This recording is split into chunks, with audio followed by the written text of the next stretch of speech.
My question is to the Minister for the Environment.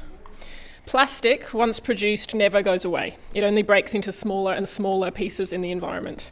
Microplastics, plastic particles smaller than 5 millimetres, are being found in breast milk and in human brains on autopsy because we are all regularly ingesting and inhaling plastic. Microplastics have been linked to endocrine disruption, weight gain, insulin resistance, decreased reproductive health and cancer, as well as their significant impacts on animals and marine ecosystems, with emerging research more and more concerning. What are the current barriers to more urgently reducing plastic production at its source? The Honourable Penny Sharp. Really good question, and very important, and I can provide the following information in relation to this. There are a lot of barriers. Partly one, our love of use of plastic packaging. Secondly, the lack of controls that we have to try and reduce it. They're probably the two biggest.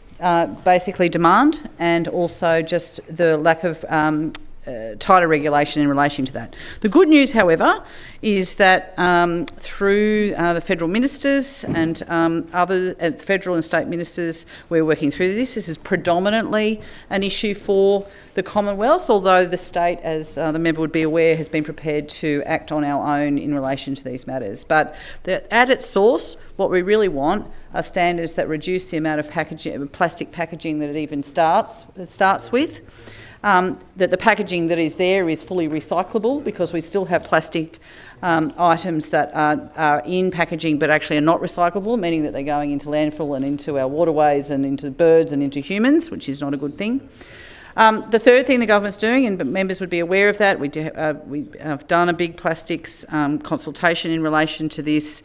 I will be bringing forward to Parliament tighter arrangements in relation to recycling and plastics. We've consulted in relation to phase-outs. We've consulted in relation to standards around packaging as well. So all of that is coming, and the Honourable Tanya Mihalik, I know, is very excited about tethered lids on plastic bottles, but the point that I would make is this is actually a serious matter. I don't think anyone, when they thought that handy use of plastic was going to end up actually literally now physically in our bodies, in our food chain, destroying our environment across various locations, particularly in our oceans, and the impact that has. So look, there's more work to do there. It's something the government takes very seriously. We've made some good progress in relation to reducing the amount of plastic that is littered, which is one of the key things in terms of keeping it out of the environment.